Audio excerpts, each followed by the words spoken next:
as a business advisor. We over the entire state of Oklahoma. We have about 30 advisors that service the entire state.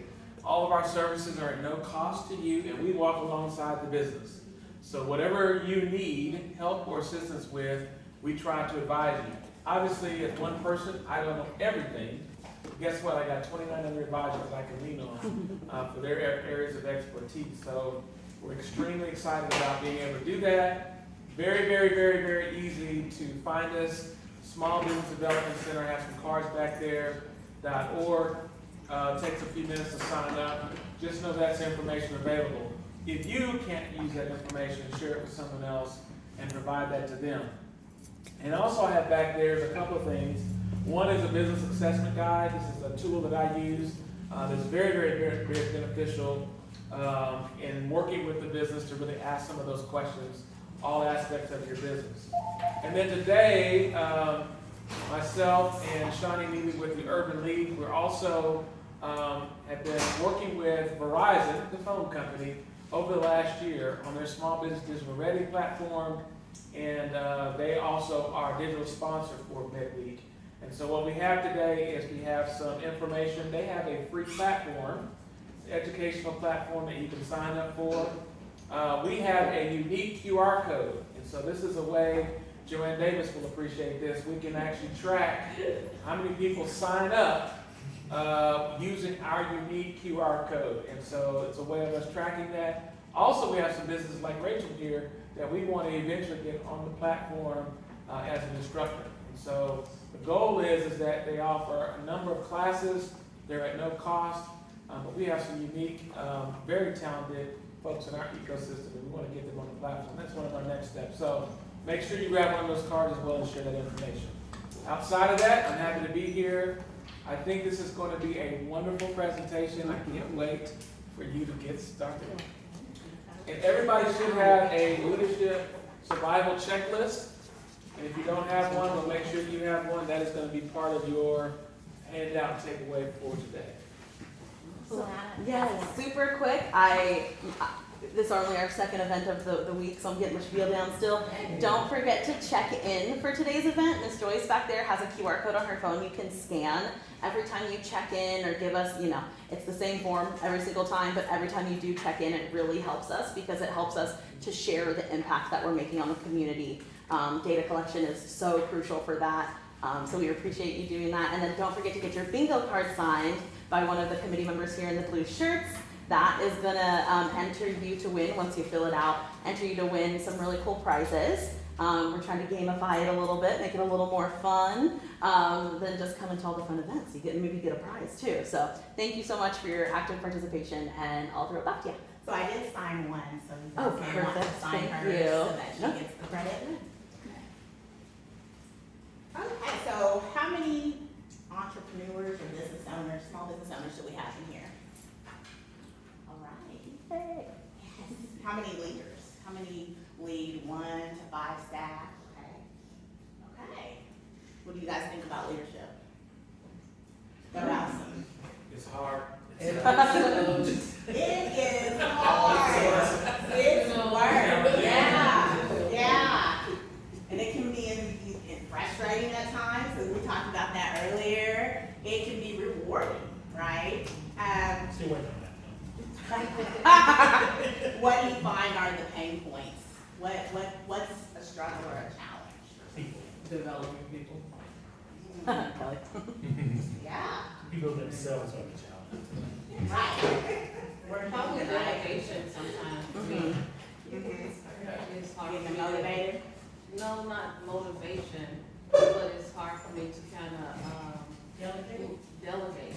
It's, Take what's in your brain and yeah. Yeah.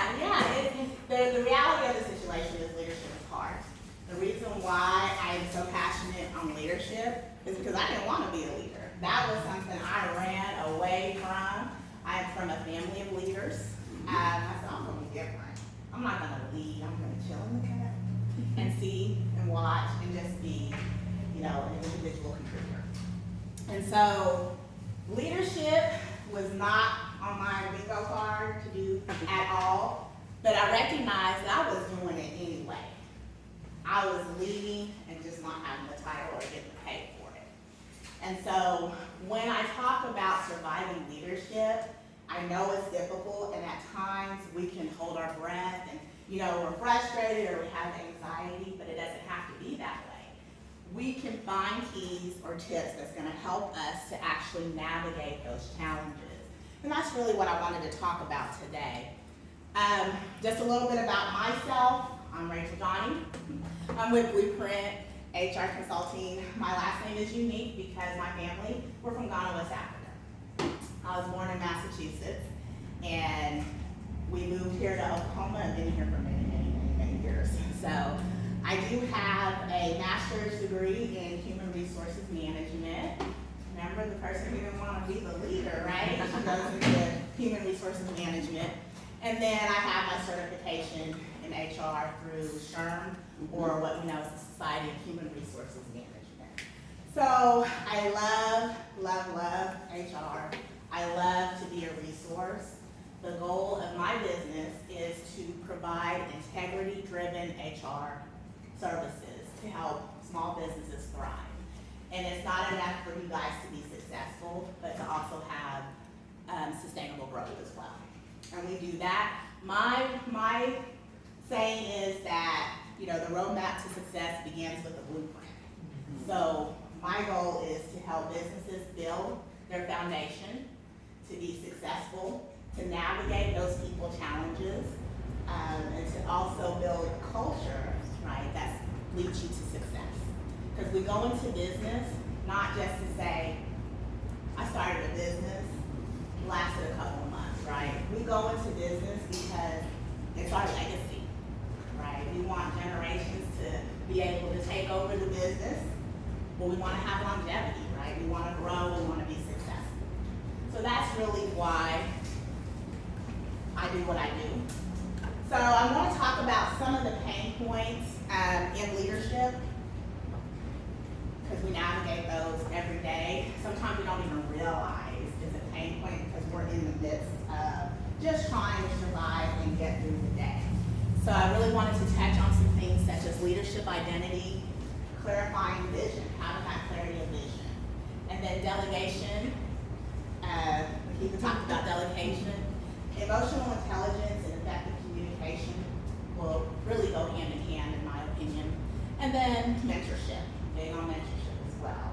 So I just wanted to discuss and kind of talk about the key points that will help you kind of change that lens from saying, oh, gosh, I'm surviving it, to, okay, I got this, I'm thriving, right?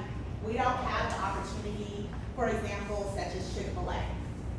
Their leaders go through a 3 to 4 year leadership academy to learn leadership skills and initiatives. As entrepreneurs, we don't have that. There's not an academy for me to go and learn how to delegate or how to have emotional intelligence, right? We have to rely on our resources such as MedWeek, right? Coming to learning sessions, networking with each other, knowing that as an entrepreneur, how are you handling leadership, or how are you doing things that inspire or motivate your team or your employees, right? Or we look at Chamber of Commerce, Black Chamber of Commerce, networking and going to free resources and learning to be able to really develop and enhance our leadership. So whether you're new to leadership, you're in the midst of it, or you're looking at becoming a future leader, there's resources out there. We just got to tap into them. So it's a little bit more of our elbow grease. So the first pain point, well, actually I want to talk about some statistics. So according to the Chamber of Commerce in 2024, one of the primary reasons that small businesses failed was due to inadequate management. What does that tell you guys? This training is necessary. Business Yeah. processes and procedures need to be in place. Yeah. It's pointing and highlighting how leadership can impact your business, right? I would dare to say that there's a correlation between inadequate management and employee turnover. thoughts on that? How many recognize or had experience where leadership or inadequate leadership caused a lot of turnover? Yeah. What's that? All the time. Yeah. How do I know this? Working with employees through exit interviews, stay interviews, engagement surveys, analyzing the data, and talking with them and recognizing some of the issues that they find with leadership. Oftentimes, organizations think it may be something like, we're not given enough pay, that's why they're leaving. Don't think it's an answer that really truly isn't the cause. So what I look at is that data to root problem solve, right? And talking to the employees, you learn that maybe I'm not being paid what I would like to be paid, but if my leader developed me, or if my leader made it a safe space to be able to collaborate, I would stay. So there is a very strong correlation between leaders and the turnover. Business Initiative highlights that there's a turnover problem for LLCs, organizations, small businesses. It's a turnover problem. How do we fix that? Through leadership. The cost of replacing an employee is 50 to 60% of that employee's salary. That's a big deal. I'm a small business. Every dollar counts for me. Whether I got a business loan or I had to save up the money to get the capital to run my business, every dime counts. Me paying 50 to 60% to replace the employee when I could have done something differently says a lot for me. That's a high cost. It also points out that with high employee turnover, you have a 10% lower profit margin. Again, small business, income, what we're bringing in, what's the return on investment? I don't want my profit margin to be impacted. If we're trying to be successful, grow and thrive, some of these initiatives, some of these keys to fixing leadership, I want to do that, right? I don't want to throw the money out with bathwater. And feel free at any time to ask questions. Yes, ma'am. Well, one of the things when we talk about leadership and management, sometimes it's about a lack of defined processes. You can tell me the job, and I can hear you, but oftentimes you're not written down that's the process, so that I can follow what you've written while I'm hearing what you say. So lack of having SOP. Yes. For the leader to be able to say, okay, this is what I've shown you, but to do it on your own, this is the guide, right? And a lot of times, how you recognize that is that feedback from your employees. I've had employees say that I came into this role and I didn't have any training. Why didn't you have any training? What happened? You didn't have the resources? They don't even have guides for you to know how to do A to B. I just sat there behind somebody and watched them scroll on a computer. And now that I'm leaving, whoever comes in behind me, they're gonna be lost too. Then you have employees who say, you know what? It was so rough for me when I came in. I didn't have an SOP or a standardized process, so I'm gonna create one. So that way the next person that comes in won't have the same struggle, right? So what is my question to leaders? What's your process? How are you training? What's my feedback to executive directors and leaders? When I'm talking to employees, this is what the feedback is. So how do you train and provide resources for your employees to be able to be successful? It goes, oh, go ahead. Oh, it goes back to that old, like that, I remember this from like college leadership stuff of like good leaders create more leaders instead of more followers. So to bolster people to then become a leader is giving them like the kindness of processes. Yeah. That's where you talk about your leadership identity. Who are you as a leader? What do you want to be known as? How do you identify? Are you a boss? What I say goes? I don't have time to listen to this. I need you to go do what you need to do. You make an eye contact, I love it. Or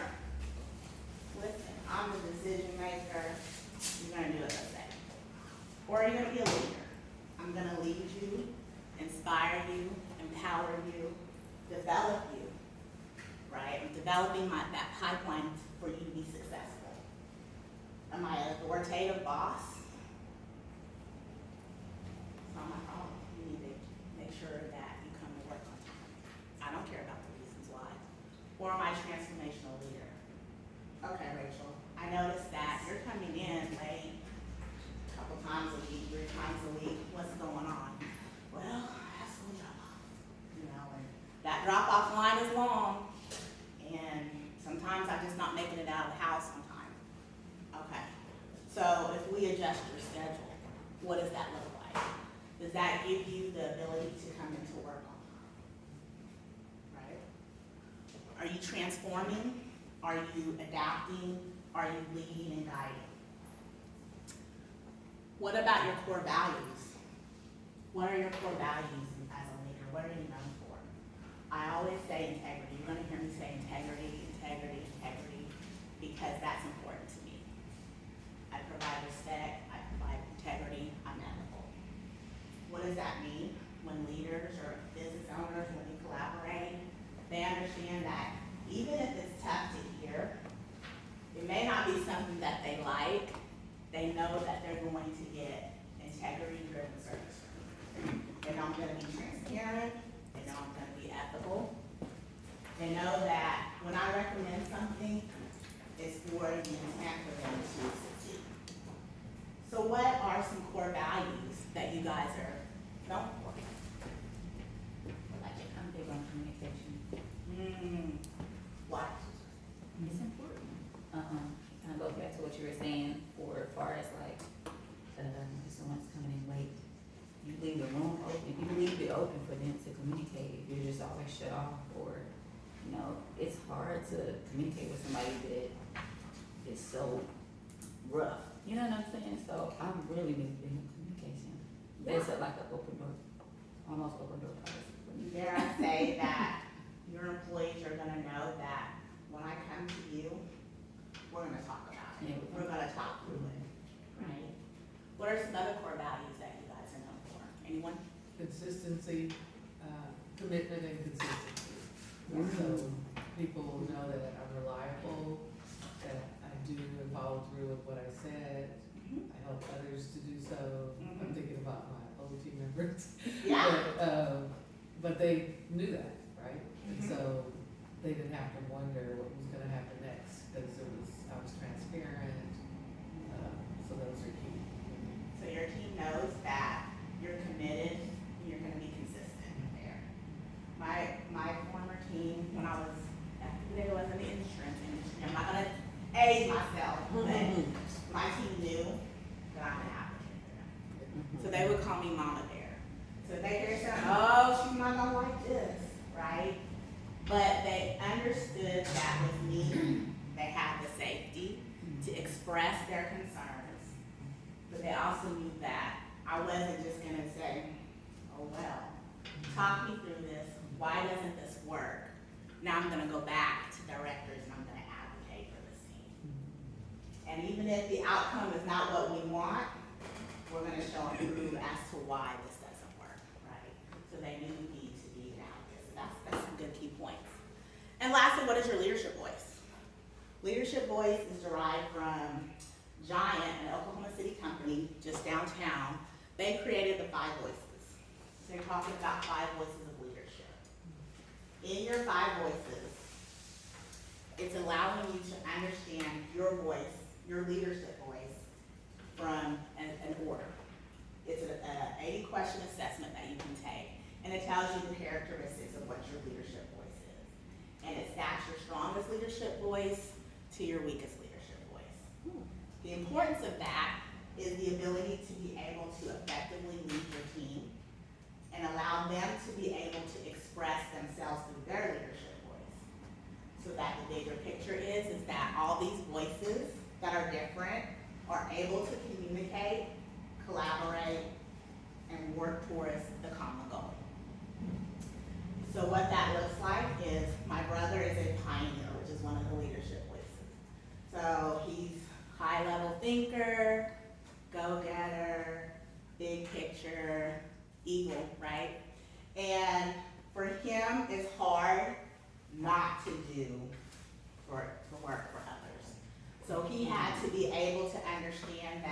he has a team of nurturers, connectors, creators, and guardians. And how does he lead that team to be able to effectively collaborate with each other? So for example, I'm a guardian. So I like to ask all the questions. They call me the dream killer sometimes, right? My children are like, you're asking too many questions.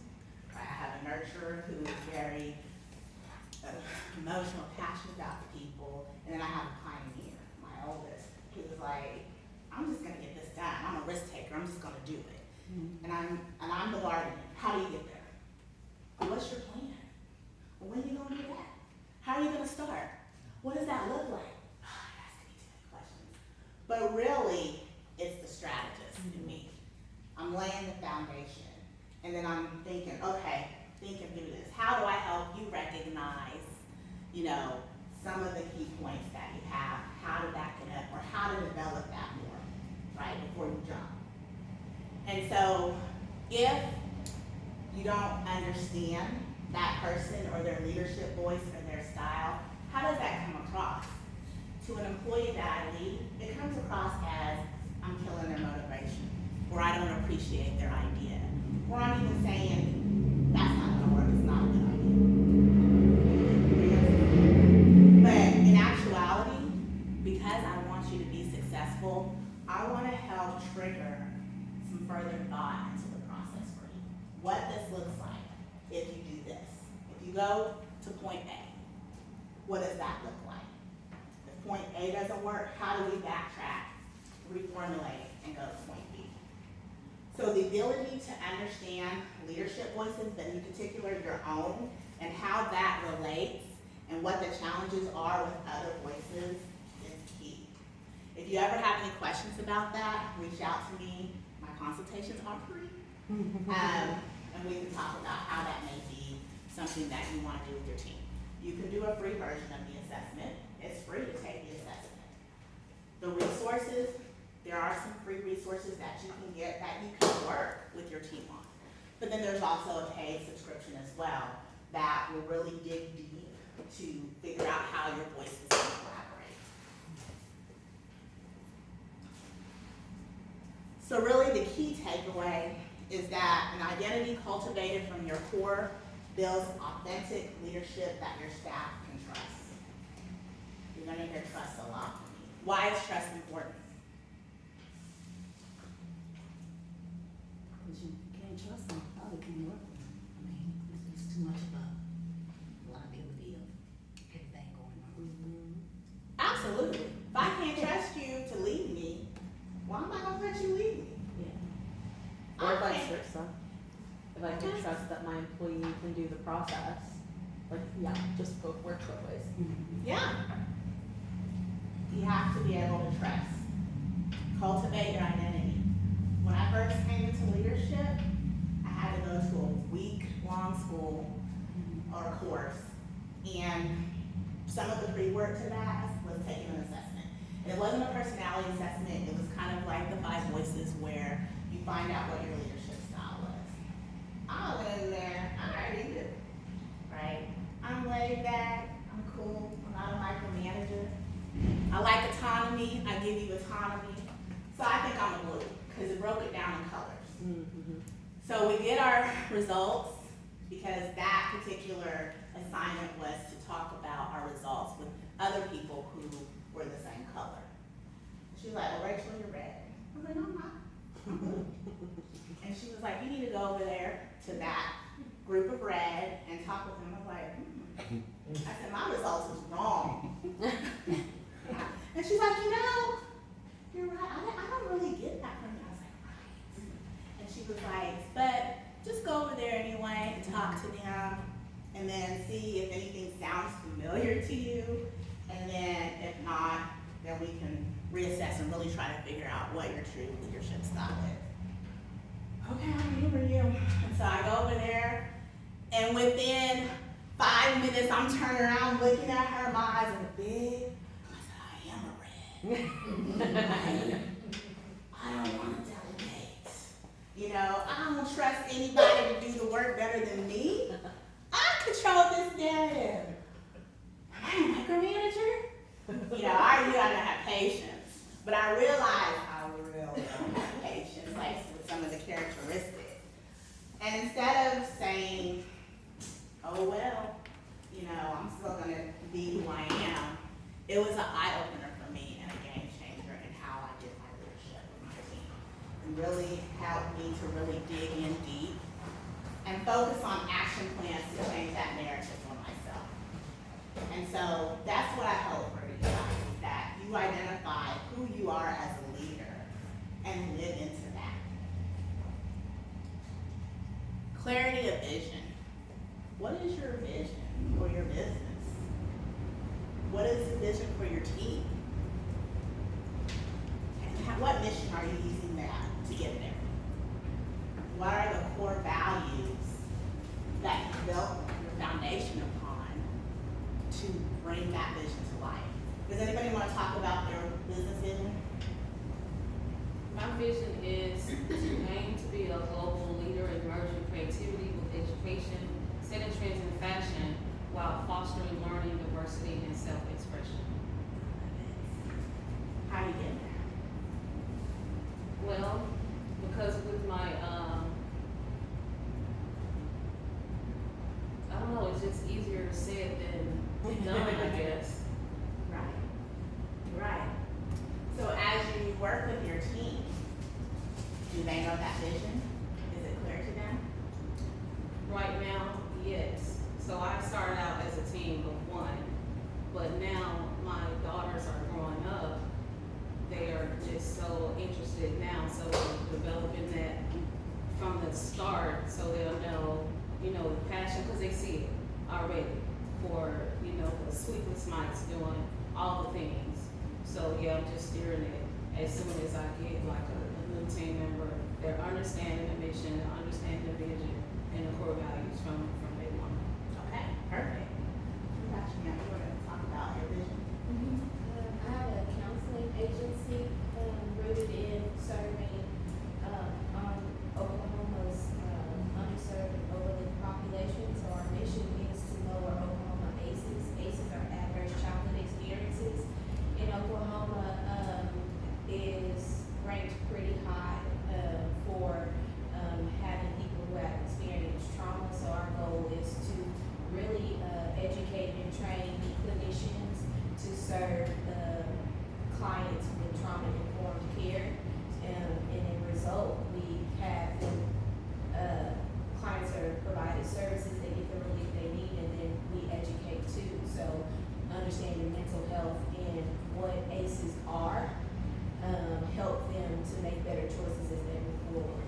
And clinicians, they understand what the vision is it clear to them?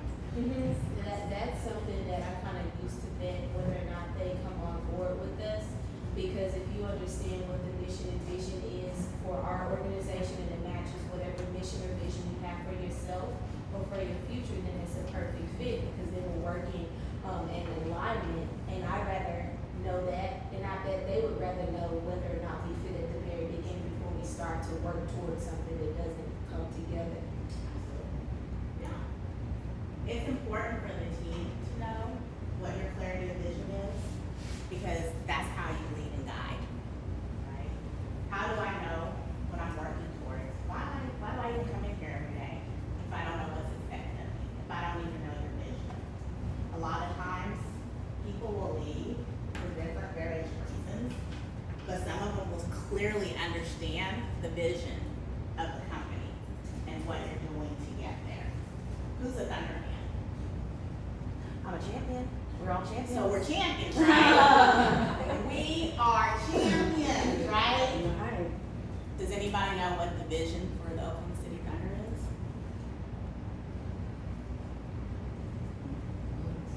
Did they just change it?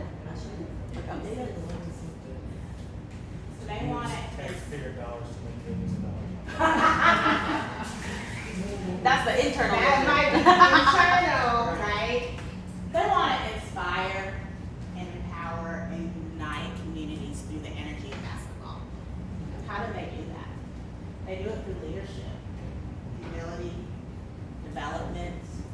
They develop meaningful connections with the fans, right, their partners, and their community. Do we know what the core values that's built upon? It's called RAVE. Respect and value everyone. That's how they lead. That's how they communicate their vision.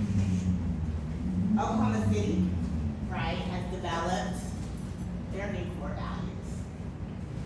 We had talked about it a little bit before the session, but really this is the lens that they're looking to operate from, to have their vision come to fruition. They're talking about their one city, one team. I call it one band, one sound if you watch Drumline. I tell my leaders, we are one band, one sound. That means we are one team. They talk about customer service, right? It's service first, servicing the customer. So whatever your business is, if you are providing, so HR, we're customer service to organizations. You are our customer. So when we look at how we service you and our core values, for me, it's gonna be that integrity, meeting time commitments, and providing you the best service that I can provide. Oklahoma City also said that they're gonna respect always, right? We're gonna respect always. Not just when we're having a good day or when we're winning, we're gonna respect in the hard times. They're gonna continuously get better. Right? You learn as you continue to grow. Continuously get better. And then you own the outcomes. Accountability, right? That's great. That's great clarity of vision. Because at times, it may not be the result, or I may make a mistake or an error, but I own it. I learn from it and I grow from it. That's what we're teaching as leaders. We're gonna set those expectations clearly from the time that you hire, bring employees in. This is our vision. This is how we get there. These are the expectations. You bring them on board. This is our vision. These are the expectations to get there. There shouldn't be any point in time throughout their tenure that they don't know what the vision is or what the expectations are. How do we make it live? Through a strategic plan. Your plan, what is that? Your foundation, right? Your blueprint. Your strategic plan. You talk about how do we make that mission and vision present to my team, to who I lead. Some people can even put the mission and vision on the wall. This is who we are. This is great. How OKC has this. This is beautiful. You want to paint it on your walls, you have a placard, that's beautiful. But you also talk about it in your coaching. You know, Rachel, I understand that you're struggling with this initiative. How can I help you? How can I help you to reach success and improve? The expectation of this role is this, and it lives into this vision. You explain the whys. Why is it important that you succeed in this role or meet expectations? So we talk about it, but you also talk about it because it inspires, it engages, and it motivates your team. Who loves, I'm like, give me the ball, coach. Greg tells me something, I'm like, yes, yes, that's what I want. Let me run with it and see what I do. Leaders, prior leaders, I love when you trust me to do what I do. So as you lead your people and you trust them, you paint the picture for them about the clarity and the vision, how we're getting there, the core values, the whys, the expectations. You'll see a shift. They're gonna be motivated, they're gonna be inspired, they're gonna be engaged in the work. Like you said in the back, if they have a standardized process and they know what to do and meet those expectations, they're living into the vision. That's the perfect ingredient, right, for an effective team. Just through leadership. And we may think it's a small thing, like, oh, you want me to write this down? Okay. But it's actually bigger than we think. So a key that I want you to take away with is if you can't explain your vision and the whys of where you are going, the team is going to be lost. We don't have a compass, we're lost. Where are we going? Where are we going? I don't know.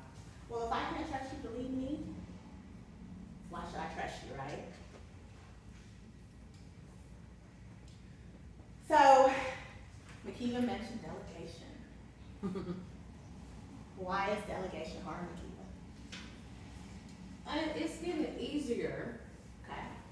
because, I wore so many hats for so long. And of course, Makiva Designs is my baby.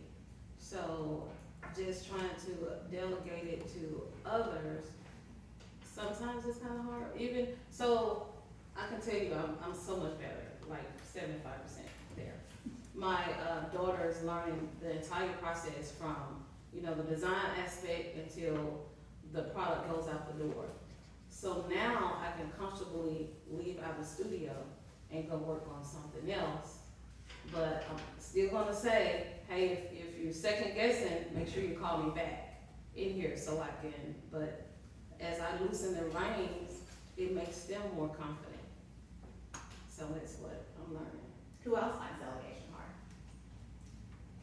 Yes. Yes, I do. Same reason, most of the things I do are my baby, and I want it delivered and executed in a certain way. My greatest leadership lesson was for 10 years leading an education team. And once I set up the structures and trusted them with the work and doing it their own way, then I could delegate a lot easier because those systems were in place. But going in, when I first started, I was like, everything comes through me, don't put anything out, which was exhausting, right? But what I learned is when I hired well and I honored their expertise and gave them space, then they could be successful, and that would be my successful. And doing it within a system that was not supportive, but I could incubate them in our little system and then still manage all the other stuff that they didn't need. I love that, honor their expertise. Yeah. I love that. So as Juliana said, we don't trust. That's what it is, right? We don't trust. So who better to do this than me? Why am I gonna delegate it? Because I want it to be right, so I'm gonna handle it, right? Lena Horne had a great quote, it's not the load that breaks you down, it's the way you carry it. Right? Yes. As entrepreneurs, business owners, and leaders, Makiva said it, we wear 20 different hats. I'm the business, I create, I market, I'm the brand, I'm gonna go network, I'm gonna do this. Meanwhile, you got a team sitting there and like, okay, so what are we gonna do? What you need me to do, right? Because who better than me to control the outcomes? So it is a trust issue. So why delegate? Helps you to focus on higher level initiatives. Because I've hired and entrusted your expertise, I'm honoring that. I'm going to delegate these projects to you. You handle this part of it so that I can go out and network, market, and get clients, right? I'm gonna develop you as the employee. I'm honoring again the expertise that I hired you for to develop you as a teammate. Possibly I can use this as a developmental plan to develop a talent pipeline of future leaders, right? Sometimes we're great leaders, but people grow and they decide to move on. So who do you have in the succession plan to come in and take that spot and run with the ball? Do football teams just have one quarterback? One running back? Do they have just 5 people just playing on the team? Because what happens if my quarterback is injured? How did I develop the succession plan, right? Because I want to go to the Super Bowl. I want to win, right? So how do you develop that talent pipeline? And then also, again, we talk about inspire trust from employees. Juliana said it goes both ways. I trust that you trust me to be able to be the one to do this initiative, do this task, work on the business, right? Put it together, you provided me the SOPs, I got this, trust me. When you develop that trust, it inspires them, increases their motivation, but it also increases your motivation and you're inspired as well. Because I'm hitting on all cylinders. I got a great team behind me, we're able to focus, we're all moving towards the same common goal. You wanna know why we're always burned out as leaders sometimes? It's because we don't delegate. Burn in the midnight oil. Are we effective? We're not as effective as we think we are. I've looked back at times when I was a leader of a large team. I'm like, ooh, what were you doing? Because you were tired. Because you didn't delegate. Because you wanted to own it. When I could have given it to my higher expertise to be able to do that, so I have room to concentrate and focus on other things. Who has a different approach to delegation, or what has helped you to be able to delegate? So I tell my employees, I don't hire you for the job description, I hire you for the other duties as assigned. So, which is usually in every single job description. HR does the role of vetting your credentials to make sure you're qualified for the role. My interview process goes through looking at what can I delegate to you. When I'm in a room sitting across the table from somebody, I'm thinking, what can I get off my plate that I can give to this person? What's their education that they're bringing? What other skills and experience are they bringing to the table? So day one, I'm already thinking, oh, I can hand this off to this person, I can hand this off to this person, and then once you show me that you can't handle it, and that's where I tend to have a little bit of issues. So, but other than that, that's my approach to delegation is, I hire you day one already thinking about what I'm going to hand off to you, rather than waiting until, well, let me see how this pans out. Day one, you're handling this project, you're gonna be doing this. I use a saying when I ask them, I will trust you until you prove yourself to be untrustworthy. I kept that was my motto. I will trust you until you prove yourself to be untrustworthy. So you start off with trust. Some people that's hard to do, right? When you look at hiring and trusting, and you're hiring people, sometimes you also have to look at, do you have that transferable knowledge to catch on and pick this up? I hired an employee and my boss thought I was crazy, because there were two candidates. One was better qualified than the other, but I knew that the other had a growth mindset and the willingness to learn. And I knew that if I teach you my way, with my process, he was gonna be able to run with it. He thought I was crazy. Why'd you pick him? I was like, cause he's gonna get it. And I sat down with him, and then probably 6 months later, he was getting all these accolades and these awards, and I was looking at my boss like, trust me now, don't you? He was like, it was right. But that's because working for him, he was a developer of leaders. There was nowhere that I would go that people didn't know, oh, this guy's your leader? Yes. Oh, I used to work for him. Oh, really? He grew and developed leaders. So he didn't recognize that I've been watching you. And this is what I'm doing too. I'm developing leaders by recognizing that. But that's great stuff. So I trust you until you prove that you can't be trusted. That's when we go into micromanaging a little bit, which I don't like micromanaging. But when you have performance issues, sometimes that is going to be one of the things that you do until you can get them back on track and be successful. You touched on that.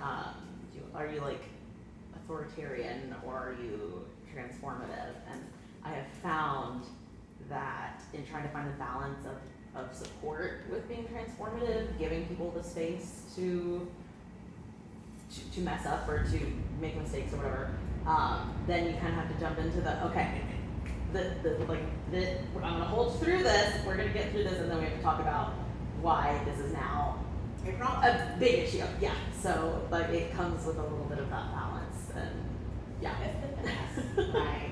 That's where you're going to talk through the next two concepts, which is the emotional intelligence aspect of it and the effective communication. Those two go hand in hand for me. It's like peanut butter and jelly. But before we talk about that, how to survive that, or the key is holding on to everything that's holding your team back. Let it grow, let it go, to let it grow. So every time I feel like I'm gonna take this on, I don't wanna hold y'all back. Cause that holds me back. And in business, as a small business owner, we don't have time for any barriers or challenges that are self-created. So I'm gonna get out of my own way. I'm gonna let it go so that it can grow. I'm gonna delegate. It makes me think of your earlier statement about the systems that people are in, right? So if we see people as I always center the person, no matter which relationship it is. But if you can help them understand what system are they entering in and how their expertise is gonna help to build it, then I think that's like a key piece. Because often we have great leaders who lead because those systems don't promote leadership within. They're like, there's nowhere else to go, so I'm out of here.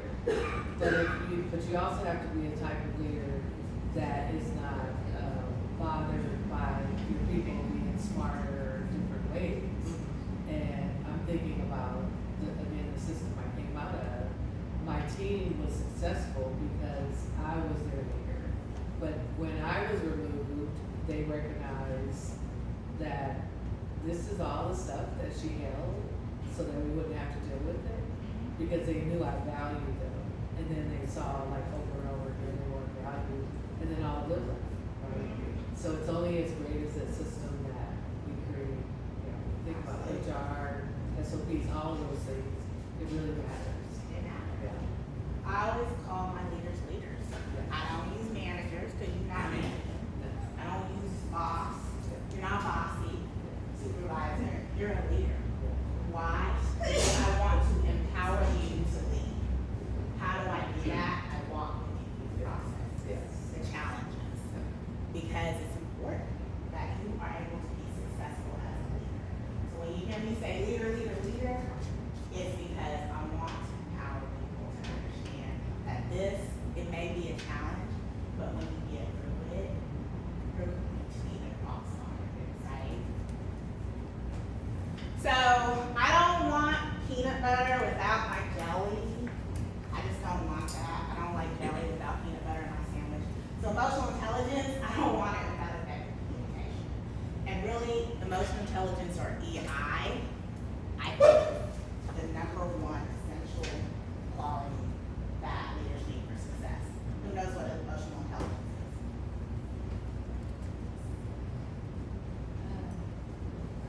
It's something that's kind of engraved in therapy because you have to have a certain stance of where you are, not only listening to what someone is saying, but you use your keen sense of body awareness and what you can see with your eyes to determine or to even confront what may be said out of the mouth versus what the body is saying. And you have to also be at the same place of being able to regulate yourself in the process of helping regulate somebody else. And being able to just recognize that, because sometimes people don't have their own self-awareness. Yeah. Some people already know what it is, right? Who has triggers? What triggers you emotionally, right? Are you the type of leader? Oh, you got something to say to that? I'm triggered. Because in my background, those are fighting words. That's a challenge. I'm ready because I'm a boss. No matter by any means necessary, right? Or am I one that recognizes because of my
of water.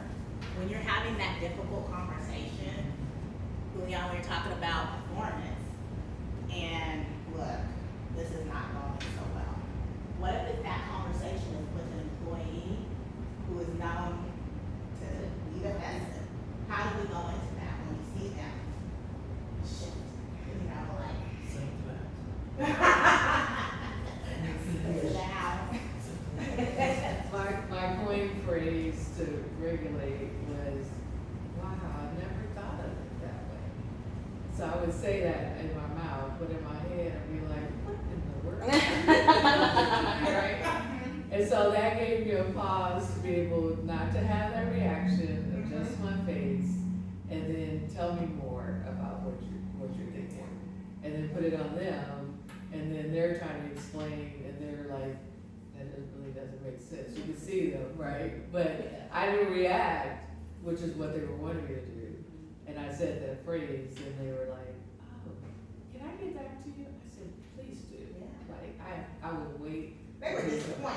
Right. They thought You you didn't get a were going reaction. to engage, and you self-regulated. I was like, You were no. like, okay. And it can be, if the employee is combative, Yes. it can be quite taxing to attempt to do that. Mhm. And, you know, so you have to also really, when you talk self-regulation, and particularly for women managers over some men. Yes. Mhm. And then when you have black women managers over some white men, which I've had several times, they can say some things that gonna trigger you right into, They attached you. oh, yes. Oh, yeah. But after you get married, you've been married a long time like I have, Mm. you learn to just be quiet. And so you get into your quietness and it makes it, and I had one employee that got very angry with me. And, he demanded, and to the point that he was yelling and screaming and he was gonna go to EEO on me because I was being racist. And he was going to leave, and he did, and he left, and he went over to EEO, and it was really funny because EEO told him, you're not in the protected class. So he got back, and I said, please make sure you annotate your timesheet for leave that you took without caution. And, So even in those situations where somebody that's combative, you have the intelligence and the self-awareness to know that, okay, so I see that you're getting upset by this conversation. So let's pause and reschedule this for another time when you're able to calm those emotions. So what if you're a leader and you're the reverse, right? Like You're I'm the very, one that's- I'm very self-aware of what triggers me, but self-regulation is where I struggle often. What is your method? You have to come up with a method. I'm not afraid of confrontation. That's how I was raised. Right, yeah. As a black woman raised by immigrant parents, I was taught you gotta have a voice and you don't back down. I'm like, my mother's very like, "Rrr," you know, and I'm like, okay, my dad's very quiet. But I'm like, okay, professionally, I gotta learn how to navigate. And so if I feel like I'm being triggered, right, sometimes it could be an email that came across, I'm like, nope. You know, I have to take a pause, take a step back. Maybe it's not the best time, right, to speak up for myself or to let it be known and roar. Maybe I need to take a step back and center myself and really look at why am I being triggered?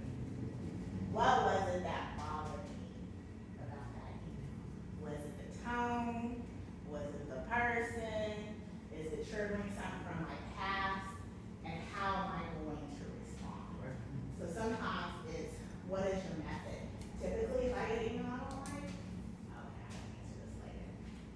Time passes, and I'm like, okay, answer it professionally and move on. So what is gonna be your method? Are you going to take a pause? Because prepare yourself, sometimes you even know who you're dealing with, right? You know this employee brings out the frustrations in you. So as a leader, right, how do you prepare for that Because I know Rachel Donnie's gonna give me a hard time today. I know when we talk about her performance, she's gonna be defensive. She's gonna say, I didn't do A, B, C, and D, but I know I did. Right? I documented it, I know the conversations that we talked through. How am I going to react in that situation? How am I gonna be prepared? Sometimes you already know in advance how that employee's going to react. So sometimes the method I use, I'm gonna stay calm. They say something I don't like, take a sip of water, and then I refocus the conversation. Okay, I get that, Rachel. You said you had this, so we already had this conversation before, a few weeks ago, when we came in and we talked about your performance and these issues, and you outlined an action plan. And now we're back here again today, right? And you haven't followed that action plan. So, where do we need to be? What are the expectations? How are we going to get there? Because if it continues, that's gonna be a problem. So what methods are you going to develop to help you to self-regulate? Because it's hard. So you like, I'm not ready. Most of them are not healthy. Well, professionally, what can you do? As a method to self-regulate. But you talked about it, Mhm. it's documenting, you know who they are. Mm-hmm.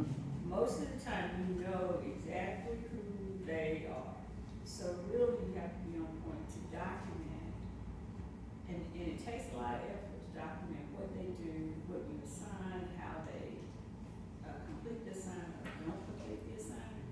So it gets to be about facts and not personality. And this is the reason why you're in here. Because on this date, I asked you to do this, you did not do this, blah, blah, blah. And then sometimes you have to say, okay, I think I have to go to the bathroom. So you go back to your desk and I'll call you. I mean, you just, like she said, you just have to find ways to work around you. Well, I'll give you the scenario. So, I have a project manager who's always delayed on their project. They typically have 5 to 7 change orders on their project, which delays it. So so I'm coaching this individual loves to refer to me as boy. Boy.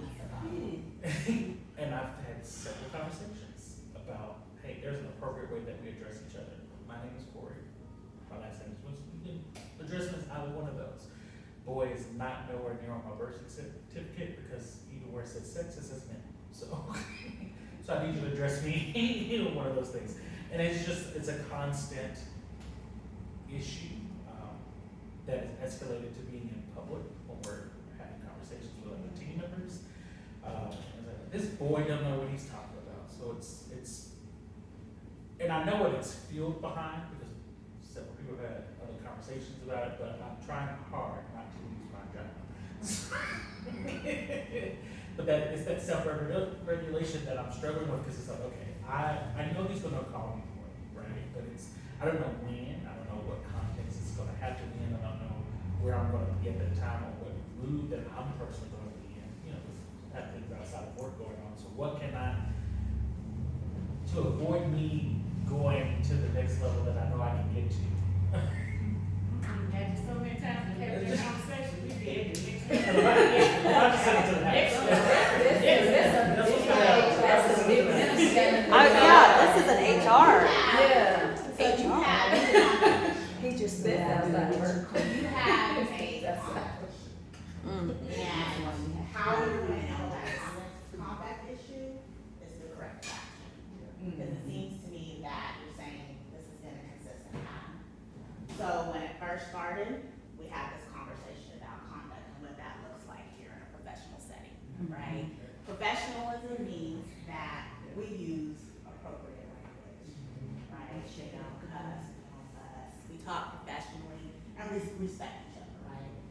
So at this time that this is continued, you have to move to a corrective action. So I don't know what that looks like for Oklahoma City, but I will reach out to your business partner and talk about starting that process. Several conversations, well, that's just some people's cultures, and we're mindful of other people's culture. But you should also be mindful of the history of when someone refers to a black man as a boy. What is your policy say on it's very vague, and it's up to the department's determination, or. You don't have an HR? Yeah. But it's, the issue that we run into is because we're classified as management staff, there's a different level of scrutiny that write-ups get by writing a manager. And so it's a little challenging, because when I'm working with the business partner, they're like, okay, well, you coaches, because I've documented through that, I did the due diligence to say, okay, here, we need to do some type of action. I don't know what that action is, whether they need to be reassigned, whether they need to go and do some kind of training course or whatever, but I need something to be done. Oh, see, this is the issue, it's up to the department's determination on what that actually means. Okay, well, if I talk to the department leadership, well, that's too vague. We don't know he's not calling you a true insult. You just don't like being called boy. It's a personal thing. And it's, I'm like, okay, so let me go around and call you girl and see how you feel about it. But, It's working. And see, so for me, And they call me a coordinator, and I'm coordinated with a whole bunch of folks on behavior like that. And so an opportunity for me, particularly if it's vague, then I'm gonna use that to my advantage, I'm gonna be vague. So I'd have a vague exercise, but we just call everybody go around the room. And, yeah, that's what I would do, yeah. Go ahead. Okay, go ahead, Sherry Rachel. But we call everybody going around the room, so let's just get that out of our system. For me, it would be an exercise that's fueled by what you said, which is, I didn't think of it like that. Yeah. So, let's do this exercise like this. What That's, was, when you explained and it to would him, mean how many people too, how many people are in the room. how did you explain to him, well, that's not professional? well, I mean, I took it through and said, hey, I'm not sure if you understand the historical context, right? Because there's a history difference. And so I told him, I said, I'm not saying that you're of this particular persuasion. I don't really care as long as you come into your job and be professional, right? You can have whatever ideology belief that you want to have, as long as it doesn't affect your workplace environment and conduct. I feel like this is now affecting the workplace conduct. So, I went through that and he goes, well, I think that's just your personal opinion. Okay, well, you can think it's personal, but I have other employees who send me emails. I have people who wrote statements to their HR representative. I have one union employee who reached out to the union about your conduct, because it's not just towards me, it's towards other people. So, if you're not going to respect me as your leader, you need to respect your coworkers and your own. So, we went through the counseling, we talked about it. I tried to reason with them and have conversations about it. And so he's like, okay, well, I'll just stop it from sensitive people. Okay. And then it stopped for a little bit, and then it picked back up when you were being called to the carpet on the project's being delayed. You're constantly running into issues, and now I'm going out because I'm holding you accountable. And then you have kids, I have kids your age. Yeah, so it's I was gonna ask that, he's older than you. Oh, yeah. And So you're his manager. right, yeah. Yeah, he already got like that. Yeah. That's, Yeah, yeah. Mr. Board. Yeah. Suggestions that we can talk through, at the same time, but, He's 2 years That's- from retirement. I'm that's trying to the- hold out to go, okay, get to 25 so you can go out. I will say that self-regulation is gonna be huge, because you don't want it to impact your Yeah. Because you're there for a reason, right? So you gotta be strategic about it, right? And operate in your emotional intelligence and that communication, but that's all. it would also be based on regulatory, guidance that the city is under. So for me, we're going back to regulatory guidance, EEO, and anything that I read, depending on what is said within the EEO construct, that's where, we're gonna follow the rules here. The rules are this, and if I feel that this is racially motivated, and it's about my feelings, and EEO is pretty good about being able to redirect with verbiage. Maybe not now, but usually. And if you have an IO institute, we don't see that, that's another resource as well that we talk about.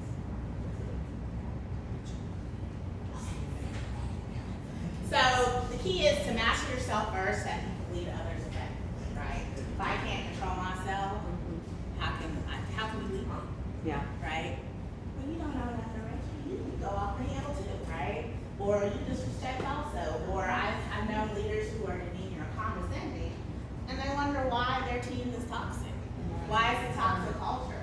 Why they talk negatively? Because that's how you're leading, right? You're leading by example. So effective communication is your ability to communicate effectively. We touched on that a little bit, where we're talking about having those hard conversations. This is where your emotional intelligence comes in, right? So when you're having these conversations, who is it that's like, okay, what does my facial expression look like? I do not know how to do a poker face. You gotta practice. Like my eyes will get wide, my controlling, right? Because sometimes you hear stuff as a leader that it's absurd. It's like, why are you doing that? And I'm like, who fix your face, right? It's like, okay, so can you tell me or lead me through the process of why you were doing that the way you were doing it, right? Help me to understand, right? Or I have my oldest daughter, she don't like something, she crossed her arms, she been doing it since she was a baby. Now you like, wash your arms, right?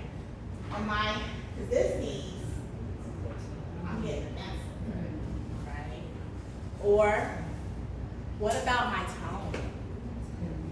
Okay, go ahead and do that. You're gonna do it on time? Because I know you're not gonna do it on time, right? How's my tone? And then, am I actively listening? Am I listening to respond, or am I listening to understand, right? If I'm listening to respond, which is a lot of the majority of the time that we fall into that habit, here come Rachel. She don't give me that excuse. First I'm gonna tell her, so Rachel's telling me the issues, and I'm like, So listen, right? Or am I listening to understand? Okay, Rachel, I'm paraphrasing. So what I'm understanding from this conversation is that you are not able to get to work on time because of carpool. And because of carpool, you're guesstimating that you're coming to work between 8 and 15 minutes. So what do you think would help for you to get to work on time? Kind of want to talk to that. Am I listening to really understand the root cause problem? If I'm listening to respond, where do we get? We don't get anywhere, right? Because I'm getting triggered, you're getting triggered, you're telling me your viewpoint, I'm telling you my viewpoint, we're missing each other, right? So how do we come on the same page to have an alignment, to work out a solution? Effective communication, so emotional intelligence is going to be tied into that. Because when I'm talking and I see you doing this, oh, she's getting defensive, right? So let me ask, is there something that is bothering you about that statement? Or what are your thoughts? What are you thinking?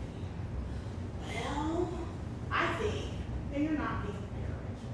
Because you let Johnny come in all the time late. You went to talk to him.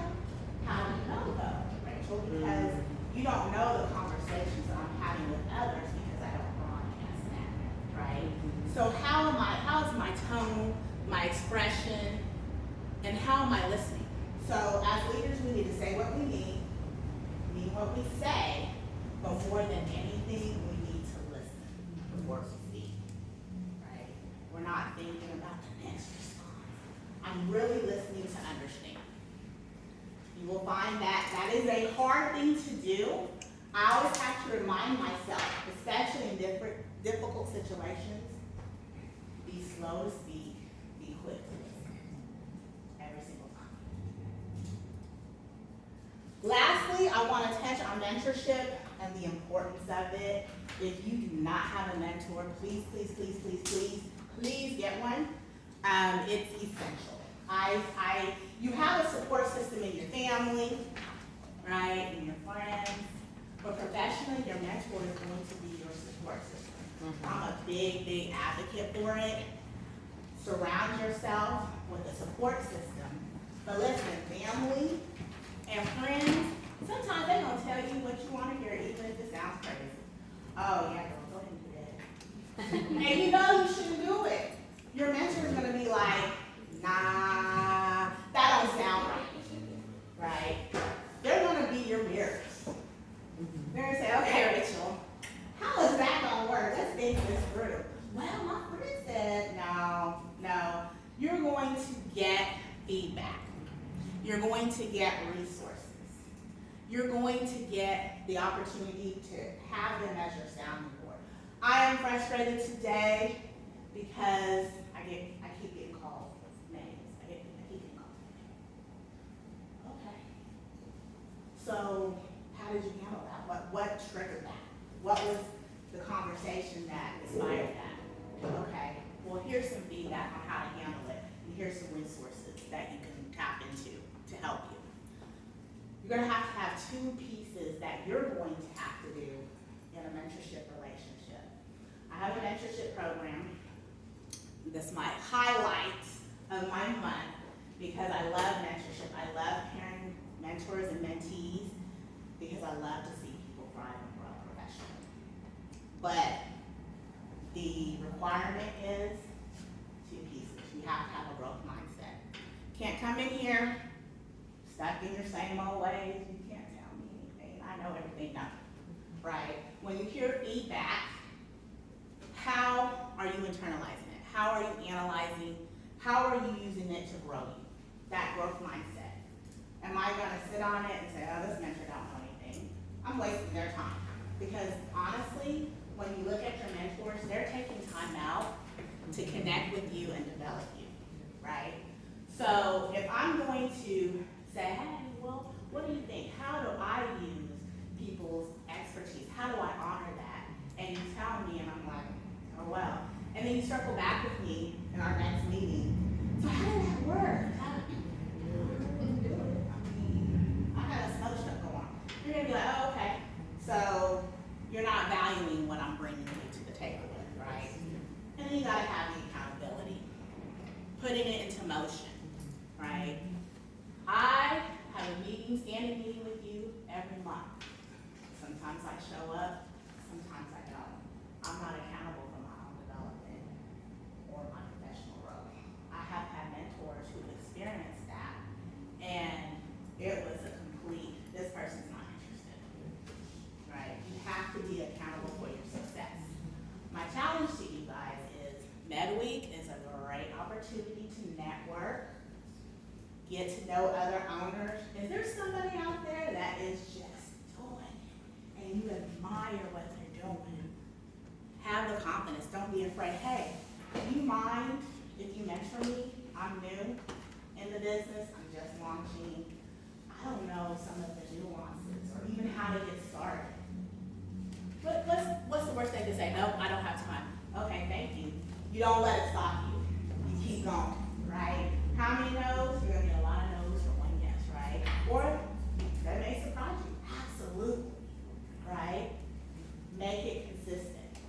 Make sure that every month, set up a calendar, right? If every month you can meet, great. If there's a time that you can't meet, can we reschedule? Or, okay, you got this going on, mentor, maybe the next month we can get together, because I got a lot of stuff to tell you, I got a lot of stuff going on. Make it a point. So during Med Week, I believe is it Wednesday at 1:30, Derek Sear is doing mentorship in marketing. He is amazing. I worked with him on my mentorship program. I had him come in to be my sounding board, my eyes, my ears, to really look at strengths and weaknesses of the program, what I can do differently. He went through all last year with me in my program. Well, 6 months. My cohort is 6 months. He went through the entire cohort with me, and at the end, the feedback that he gave was phenomenal. I said, okay, now I know, right? Moving forward, here's my action plan to implement some of that stuff, right? Because he took time out of his week to come in. I honor that time. So mentorship is important. I challenge you guys, if you don't have one, get one. It's crucial. It's a game changer. So that is all I had. You do have your leadership checklist in front of you. This is a checklist that we talked about the key navigations, and I'm sorry, the last key was even the best leaders need a guide, can't develop others without first developing themselves, right? That's key in development. You're gonna have your Gen Z. Listen, they quit to quit the job. Okay, I'm not giving you what I need, hold on. Have you had these conversations? You talked about you want them to be advocates for yourself, right? That's your expectation as a leader for your team. Some people don't know how to advocate for themselves. They don't even know coming into it, I need to be developed, right? So you gotta talk to them and communicate. Just like you wanna be developed, they wanna be developed. So that's a very good, important key. And encourage them, if you don't have a peer mentor, get one. I see where you're trying to go. Any question for you? How do you propose you handle an employee who has no ambition to be developed? What I mean by that is, I have a particular employee who says, listen, I want to come to work and do my job and go home. You want them to come to work, do Yeah. their job, and then go home. Yeah. You can't force them. I want to just do this I know how to do this job, this is the job I signed up for, I like it, I love it, I wanna do this, that's it. I don't want you to attend no trainings, I don't want you to mentor me, I don't want you to coach me, I'm good at this job. If I'm doing something wrong, you tell me, I'll fix it, or whatever. So how do you propose, because every other training that I'm getting from, at least from the city, is just saying, oh, get your employees engaged, and if they're not engaged, get them engaged, and this is how you get them engaged. But what if you have an employee who doesn't want to engage, or do you? Does that mean he's disengaged? He's doing his job. Right, that's my argument. And he loves to do it, Yeah. right? If it's not compulsory, yeah. I think you honor that, right? You honor that he loves his job, he's engaged. 'Cause if he was disengaged, you would know it. Right. His performance would slip, right? Or you'd see it in some other avenues. I think you honor that. Maybe there's gonna be times where there's small projects you can get him engaged in. Maybe because he's so good at what he does, he can do Training other people. There you go. Or he can build the SOEs. Right. A lot of times, they put things in mandatory so people can engage. Sometimes, you have to kind of set, something up for people to be successful. And that would be like, like if you had a training or something like that and you want to say, you hate that it has to be a forced environment, but you want to set them up to succeed, so you might have to make it mandatory. Like, if you're really seeing that he needs some growth or that's something that you want to help, But if he doesn't, but if he doesn't. But he does a good job, his budget's coming in on time, it just, so I don't see, there's not a level of development. There's some things that I think he can develop on just interpersonally that right? I've given him feedback on, but Yeah. he's just like, I don't wanna be a supervisor, I don't plan on getting a different job, I plan on staying into this job until I retire in 10 years. I don't wanna develop, I don't wanna grow, I'm good at what I do, can I just do what I do? The small areas of growth, you should consider that his developmental path. How does he increase that or move the needle, right, on some of those goals? Maybe tie it into his goals, his business goals, right? So this is the 3 areas, 3 goals. Let's look at throughout the year how you're meeting those marks, right? Even if, like I said, think about how you're gonna strategize and use him to do knowledge-based things, transferable knowledge, because he has it. Eventually, like you said, when he retires, who's gonna take that spot? Well, Martin never promised anybody, so go ahead when he dies. Well, yeah. He dies on the job. Or something happens, right? How has he transferred that knowledge out to the team so that you can continue to grow and be successful? You let them know, I value you as an employee, I value what you bring to the table. How do we get you to grow in these areas? Can't force them, right? But you can also develop him in different ways. If you see small increments or small areas that you can develop in, talk about it. This is what we're gonna do. We're gonna design these goals, and